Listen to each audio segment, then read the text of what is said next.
cedera traumatik. Seminar nasional mengenai pendekatan segitiga kesehatan untuk mempersiapkan donor darah berkualitas tinggi untuk hasil terbaik bagi pasien ini diselenggarakan di Gedung PMI Provinsi Jawa Tengah di Kota Semarang secara tatap muka dan daring.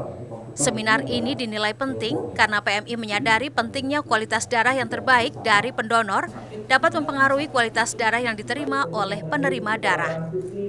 Seminar ini memberikan paparan mengenai bagaimana memonitoring pendonor mulai yang sesuai dengan standar WHO dalam 3 aspek penting kesehatan pada screening awal secara komprehensif, yang meliputi screening dari aspek kesehatan fisik, kesehatan sosial, dan kesehatan mental.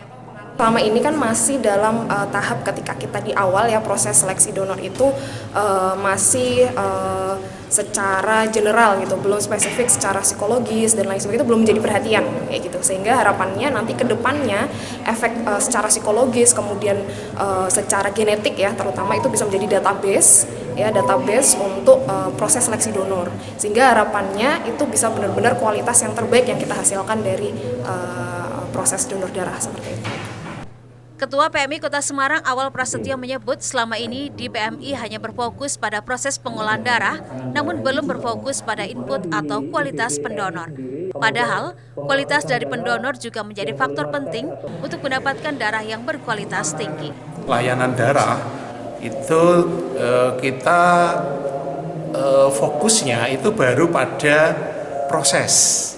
Jadi bagaimana darah itu diambil, kemudian melalui proses penyimpanan, pembuatan komponen darah, kemudian bagaimana penyimpanan dan distribusi. Jadi aspek teknis terkait dengan proses. Padahal kita paham bahwa faktor input itu sangat berpengaruh terhadap kualitas produk darah yang dihasilkan, yang diharapkan memberikan outcome yang optimal bagi kesehatan pasien. Diharapkan seminar nasional ini dapat menjadi acuan dan pedoman bagi seluruh elemen kesehatan dalam meningkatkan kesadaran mengenai pentingnya kualitas pendonor, sesuai dengan 3 aspek penting kesehatan, yaitu aspek kesehatan fisik, kesehatan mental, dan kesehatan sosial, sehingga nantinya bisa mendapatkan darah dengan kualitas terbaik yang dapat didistribusikan kepada penerima darah. Jinawi Rana Putri, Kompas TV, Semarang, Jawa Tengah.